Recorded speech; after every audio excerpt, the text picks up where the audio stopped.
Hey everybody.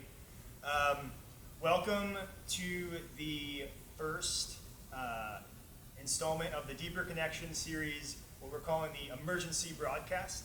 And so this is obviously different than the Deeper Connection series that we've done in the past. Typically we would have the artist perform in front of our entire student population, but obviously that is not possible right now. But we found a solution where we are going to simulcast each of the performances to you and to the students, so you can still enjoy that part of ACPA that we all know and love. I think it's really important that as we transition into this digital learning age, that ACPA is dedicated to continuing to being that artsy, fun, progressive, unique, weird school that we all chose to come to. And so in that spirit, we are going to continue the Deeper Connection series, and we're going to bring it to you through simulcasting. And so Hanif was actually scheduled to be here today on Monday to speak with our students. And so rather than canceling it, we're like, well, let's invite you here and speak not only to our students, but I hope that some parents and families, other students in other schools have the opportunity to get to hear Hanif and his wisdom that I think we could all use in time right now. So yeah, I'm going to step off a little bit and let Hanif take the stage, and then maybe we'll come back in about 15 minutes or so for some question and answer. Yeah. Great, thanks. Well, it's a bit sad that folks aren't here with us. I've been here many times in the past and have gotten to kind of sit in this room and sit and talk with everyone. So, as much as it means a lot to be back, I will say that it is a little sad that I can't be here with all of you present. I'm going to read 4 to 5 poems because I really would love to spend time talking and not reading my own work. But I'll begin with a few poems. This poem is called "I Would Ask You to Reconsider the Idea That Things Are As Bad As They've Ever Been." In the year that felt like 100 years, Kendrick let a small flame dance along the tight braids pulled in rows along his head by someone with thin and aching fingers. And when 2 trains sped along the tracks outside of our emptying apartment, either swallowed by a sprawling city or being coughed out of it, the window shook in one night. The picture of a man who was supposed to be Jesus, but looked like no savior the hood would ever claim, fell off of the bookcase. And in the morning, I stepped in the broken frame's constellation of glass. And it might seem like what I'm saying is that trouble always comes from above and seduces its way south. But what I am really saying is a true daughter of desolation is that which finds a home inside of you and nothing else will. The thing that burrows and makes a way even beyond the bone. And I am fed up again with the prediction of my own misery. Art imitates life, but moment where flesh was broken into once, and then somehow found a way to heal itself again, despite the body imagining pain as a thing of its most brutal nightmares. And I have no living mother to call out to. And so surely you all will do for an hour, or a night, or however long it takes to pull from my memory the magnifying glass, and the ants laboring beneath it in the summer of my mother's funeral. A boy sets insects on fire first, and then walks from a home's charred ruins smelling of ash. A boy forgets how he can feel pain first, and then shovels broken glass into his mouth with his bare hands, and the blood runs from his lips, and each drop becomes a cardinal, state bird of every place where he misses someone. Oh, God of a beard that looks like my father's beard, God of gold chains and a tall white tee, God of braids rode back along the scalps by a thin-fingered and long-nailed sage. Grant me the mercy of a bed in which I do not tangle my limbs with anyone else's. Grant me a cardinal that sees its reflection in the window of my bedroom, and tries to break the glass into 100 pieces. Still good? Okay. I'm gonna read a poem about dogs, or a dog.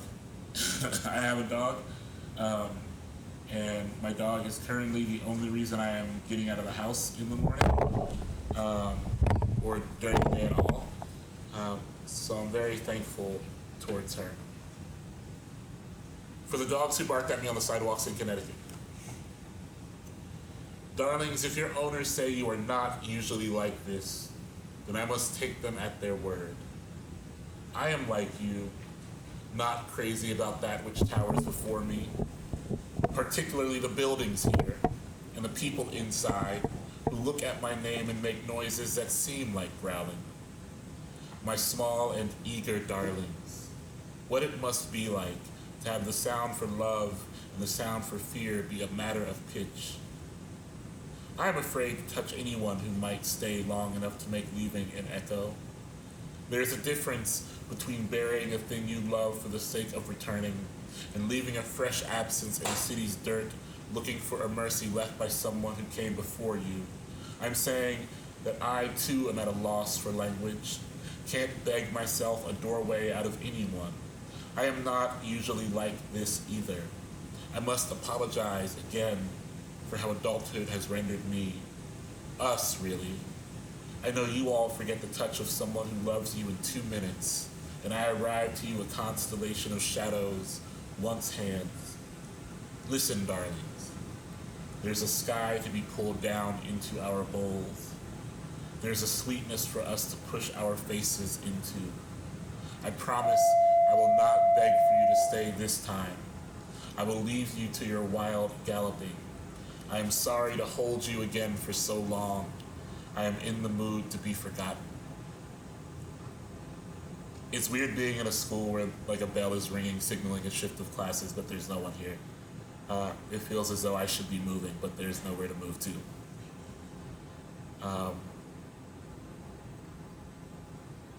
Yeah, I'll read 2 more because I really want to get to talking.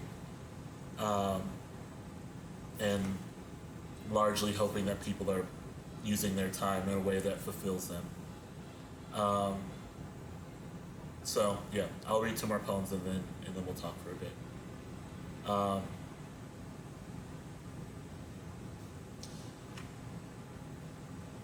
This poem is also about dogs. So there's a theme running through this particular reading. What a miracle that our parents had us when they could have gotten a puppy instead. I guess it is good to know you are needed by something that won't outgrow you or won't learn a name to call you outside of. I'm back to wearing sweaters in summer. It's a question of intimacy, that which will do the work of love for those who have grown weary of loving me. Every 4 years in America, it becomes fashionable to make promises you can't keep, and so here I am again. I tell you that I will try to make it to your brunch, reading, karaoke night, and then I draw a blanket over my chest and look to see who will deliver me something warm. I hold a face in my palms and turn it toward a field of sunflowers, their bright ridges arched into the night's humid mouth. I say, I will always be here as I am now. And the true lie is that time doesn't already have its talons in all of our backs, pulling a younger version of ourselves, thrashing to the gates after each passing hour. I am lying, too, about my dog and what the years have done to her. I am lying about this, though I see the way she eyes a flight of steps at the entrance to our home. She makes it up them, slowly, and then gasps over a water bowl. Nothing is like it was in the old days, they say. Everything outside is dying easier, melting, the answer to thirst as our undoing. I take up whatever space I must and apologize later. In the mirror, I am already vanishing. It's the need to be loved that we'll all miss the most. My dog doesn't always run when I call her name. I don't always reply to my father's texts. And the last poem I'm going to read is not about a dog. Though I suppose all poems are about dogs if you try hard enough. This poem's about birds. A poem in which I name the bird that circled above our heads in a leveled wheat field off Route 39, where you wore white pants, and upon the threshed wheat laid, as the border between us, a quilt that once sprung from the fingers of your mother's mother, and that which will one day cover our bodies, and to mask the sun, there were two wings. And I know the work of the poet is to say bird, or to say wings, and not speak of their lineage, but if I tell you that as a boy on my grandmother's lap, we pointed to the sky at dusk and yelled the names of what cut through the fat clouds on the way to somewhere south of the season we reckoned with. And if I tell you that once the albatross stretched itself over the project rooftop, and the land was black but for the snow that fell for 6 whole months, and there were no funerals, and everyone stayed inside with someone who kept them warm.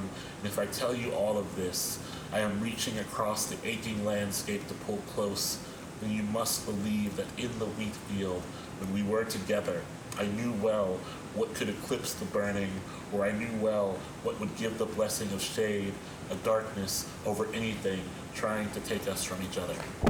Thanks.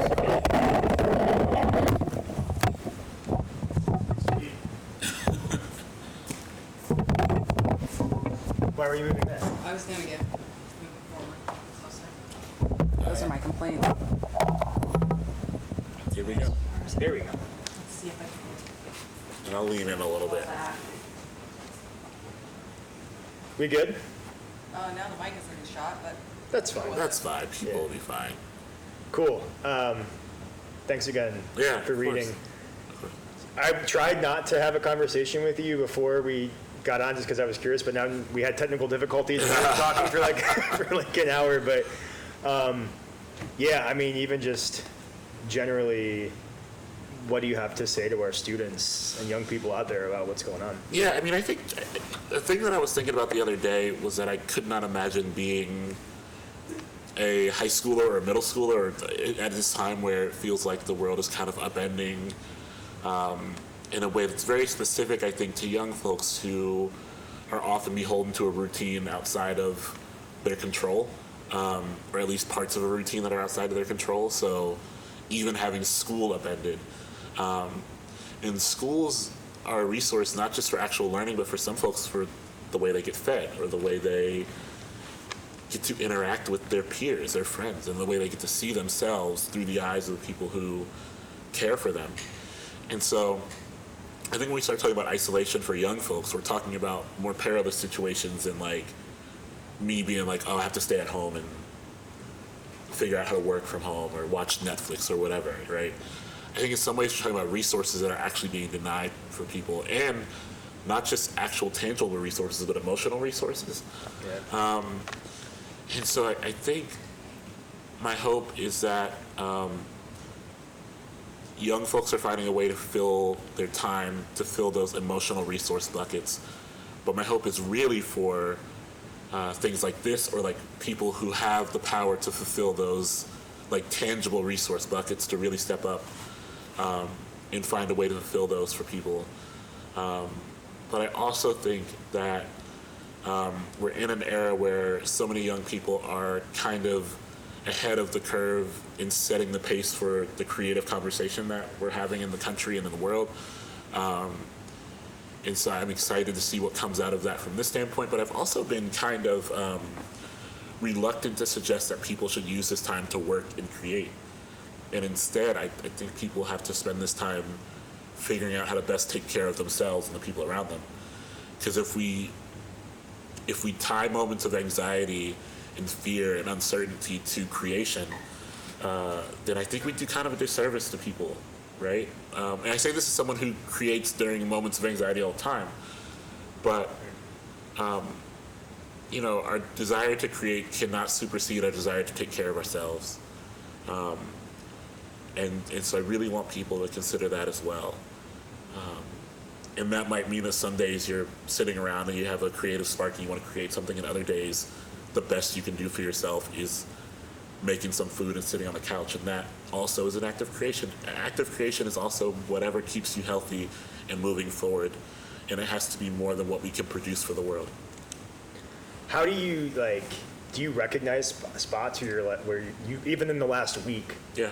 have you recognized spots where you want to be creative or you want to do something and like, wait, no, I need to step back from that? Yeah, I mean, I'm someone who, my schedule's still pretty deeply weighed down with projects, and I've been really thankful that I've been able to say, not today, it's not gonna happen today.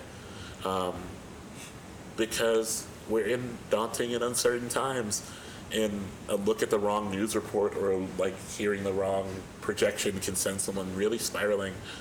And I think in those moments, it's important to take care of yourself, whatever that means. For some people, taking care of themselves does mean creating. And I want to honor that too. But for me, sometimes it means stepping away from what I am working on and working on something different and less intensive, which is the work of getting myself back to full strength. I think, I'm someone who suffers from anxiety disorders, and so my anxiety levels rise quicker than I think most people, and I get drained quicker than most people. And at some point I have to balance those scales, right? I have to figure out a way to get the energy back, get my anxiety down. And that doesn't, for me, always mean creating things. What else does it mean? I've been, I guess this is creating something, but it's mostly for me. I've been making these playlists. I'm making a playlist of my favorite songs, and yearly based playlists of my favorite songs from every year between 1968 and 2005. Sweet. And that's fun because there's no burden, there's no deadline, no one cares if I do this or not. And I started working on a website for them. So I'm sharing them, but no one cares if I don't finish this project. And that's been fun. I've been watching stuff on Netflix. I've been baking and cooking a lot. Last week I baked a bundt cake. And I've never baked a bundt cake before, but I saw a picture of one online, it looked good, so I baked it and worked out really well. And so that kind of discovery is good for me, production that serves my own curiosity and not the greater corporate structure of America. I feel good about that. No one cares if I would have messed up that bundt cake, you know what I mean? But the fact that I didn't made me feel accomplished and worthwhile in a time where it's hard to feel accomplished and worthwhile. Absolutely. Yeah. I had some students raise some questions. Sure. So I'm going to, and so this kind of goes along to what you were talking about with balancing the art, but somebody asked, how can writing be used to reflect on and process what is going on in the world right now? Yeah, I mean, I always tell people that when this is over, whenever that might be, over, for me, over means whenever we leave this particular mess and tumble towards the next one. We'll have to kind of have an archive of what it was to be alive in these moments. And so for me, I'm thinking about the writing I'm doing when I'm writing poems and when I'm writing essays in these moments, or when I'm writing things.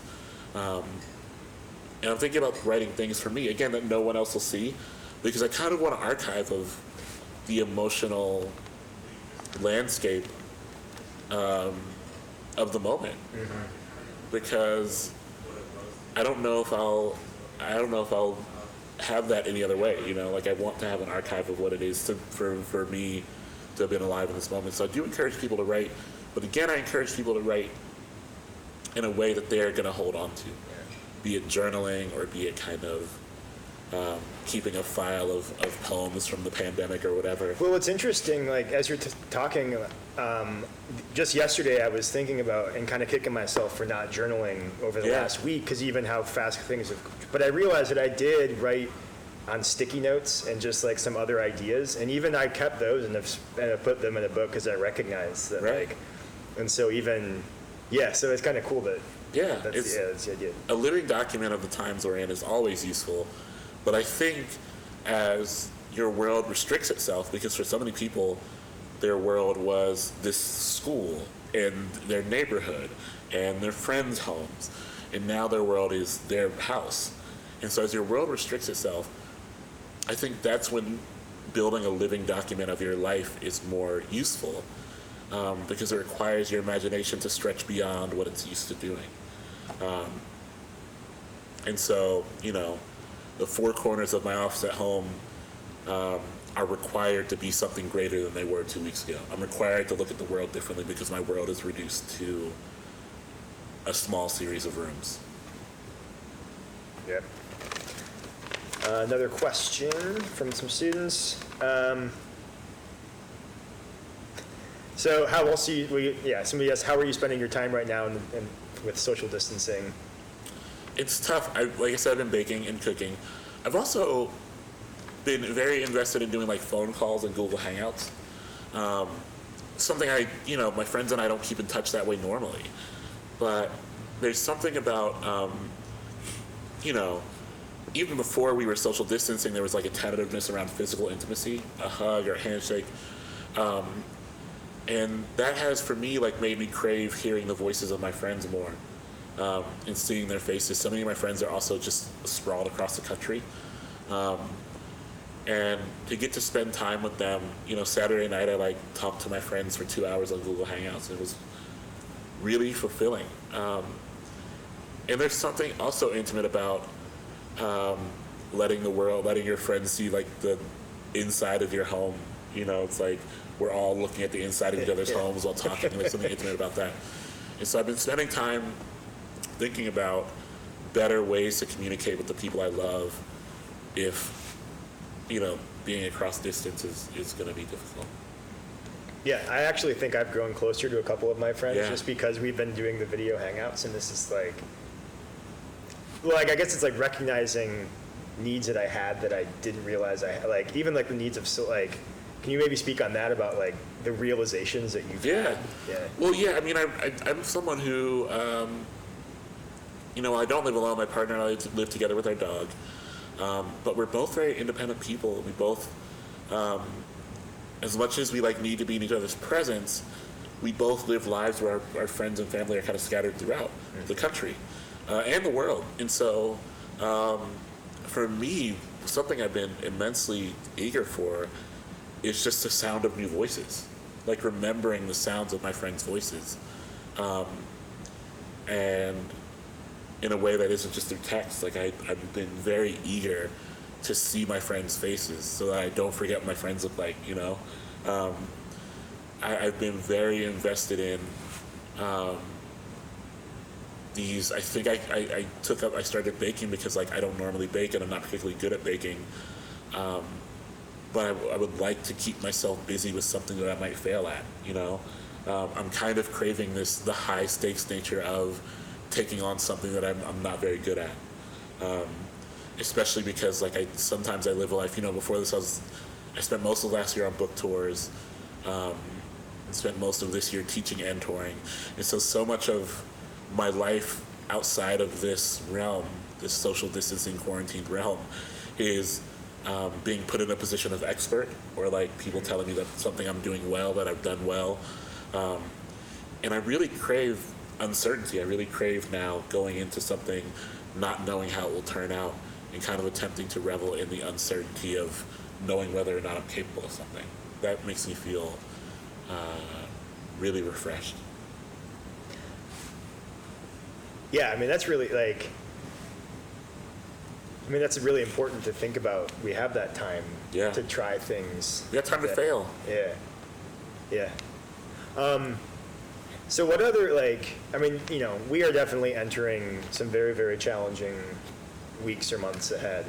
And we were talking before, about some positive things that will come from this. Yeah. Where do you find, where is your deepest feeling of hope? Where does that come from? Well, I don't know. I'm notoriously cynical. And so I don't know how much hope I have. Saying the other night that I'm not yet that confident that the world will change. I think the world is so eager to go back to what it was before that it will just happen, Now, I do think in some realms, I think you're right about education. There will be some realms where some best practices will have been established that change the way things are done going forward. I think education is one. I think entertainment could be another. But I think largely, I don't know, once it's like y'all can go back out in the world, I think we're just such a society that's driven by the facade of normalcy, that there'll be an eagerness to get back to what the normal was. And that's heartbreaking for me to imagine, because I think that through this we're also finding new ways to take care of each other through mutual aid, stepping up in ways that the government might not. That's the way I would like to see the world change, right? Really foundational things that I just don't see happening. Sorry for being too cynical. You said there was a phrase you just said, the facade of norms. Oh yeah, the facade of normalcy. Yeah. Yeah. What do you mean by that? Well, I just think that for me, I don't think we live in a very normal society. Like, I don't think a society can't be normal if its most vulnerable people are not taken care of, right? If its most vulnerable people are targeted instead of cared for. And so the fact that we live in a society that, just for like starters, really abhors poverty, doesn't take care of folks who don't earn enough money to get by, which we're seeing like really on its face now. And I just think that whenever this is done and people go out of the house, those people are still going to go back to, we're already seeing like a fundamental reluctance to take care of those who are suffering most, right?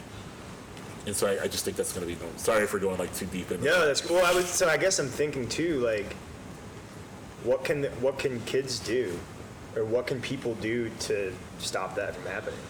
I do think that we live in a society now where I think young folks have not only power and influence, but the brilliance and ability to articulate their desires. And so part of me doesn't even want to put this burden on folks who are younger, because one, several of them have done enough. And two, I think that, I think that if we're lucky, we'll be able to learn from young people the way to be relentless, the way to pursue our desires in a fashion that allows us to be heard, the way to use platforms to our advantage.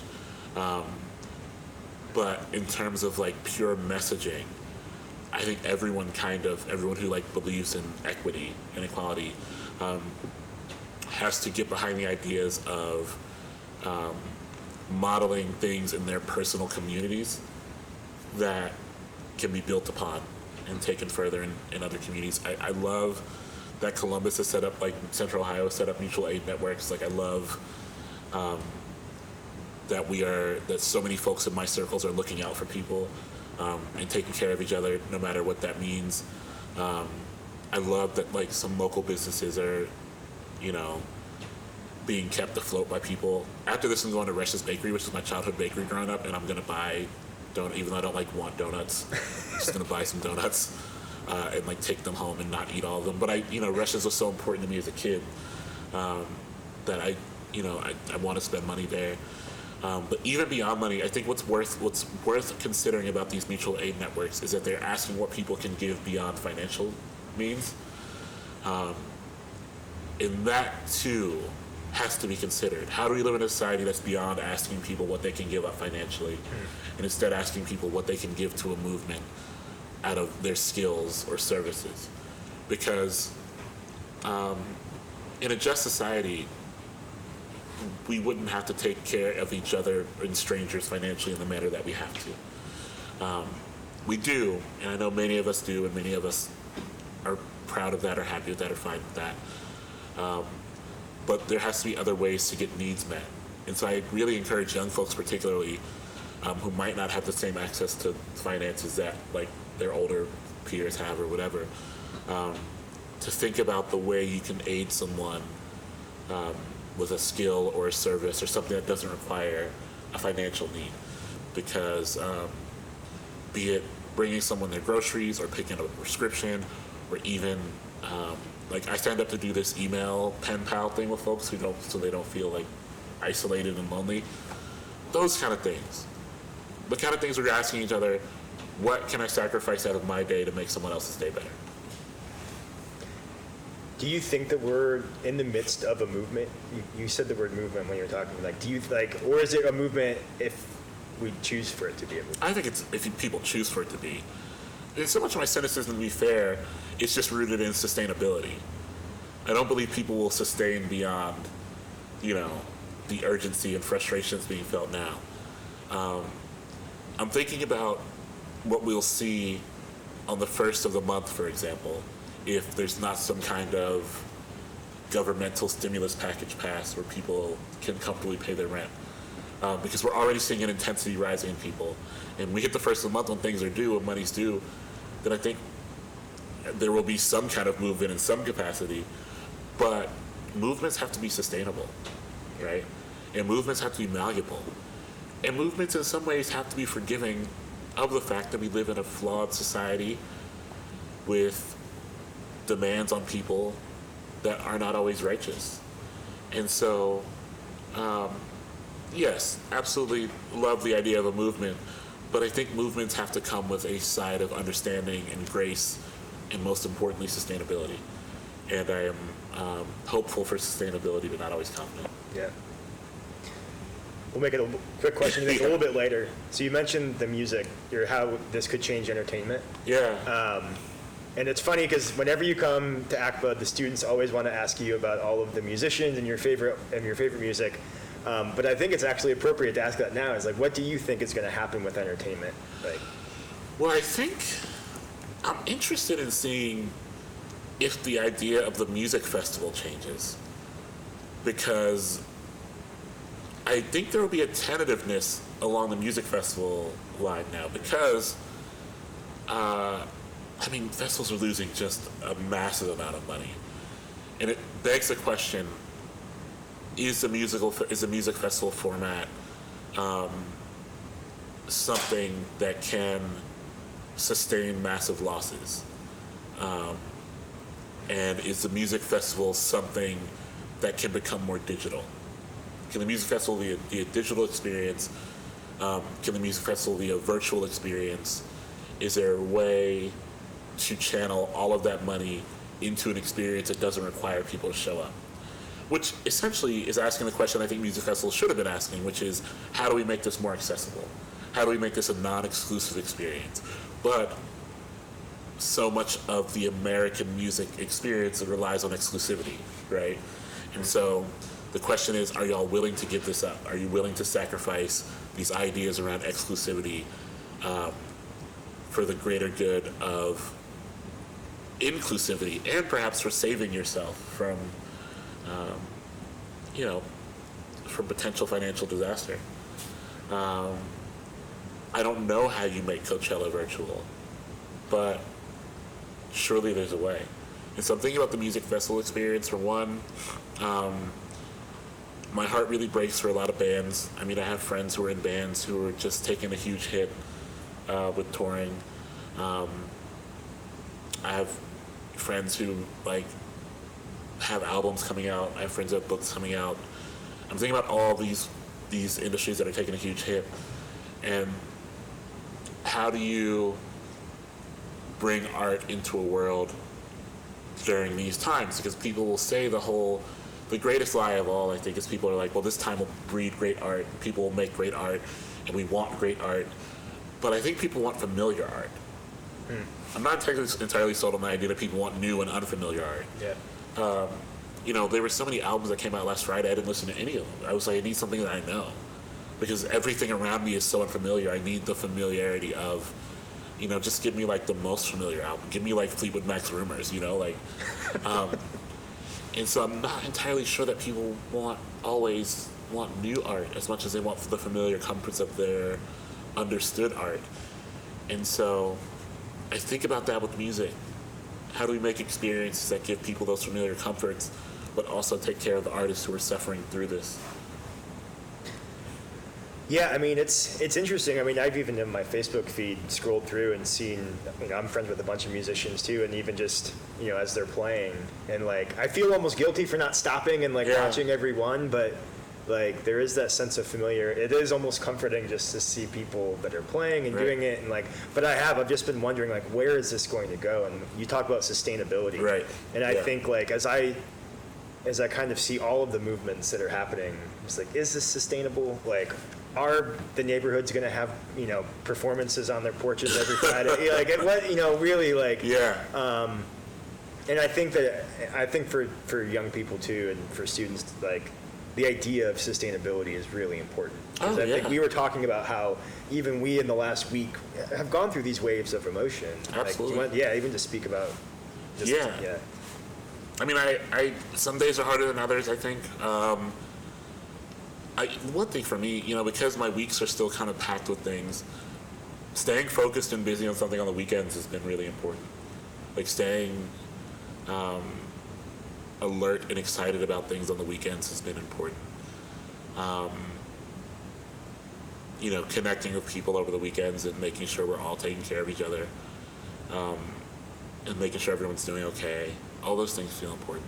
But yeah, it'll be up and down for however long it takes to get through this, and who knows what even getting through this means,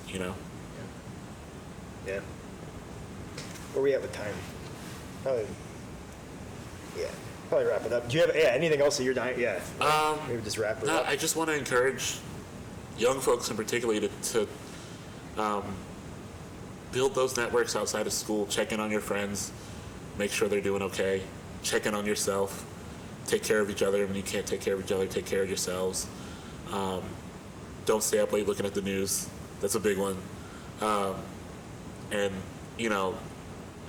make the most of this time, whatever that looks like for you, but don't feel guilty about whatever that looks like for you either. Don't feel guilty if you watch TV for 3 days straight and don't write anything or create anything. Take care of yourself first and foremost, and everything else will follow. All right, that concludes our Deeper Connection series, emergency broadcasts number 1. Thanks, y'all. Yeah, thank you.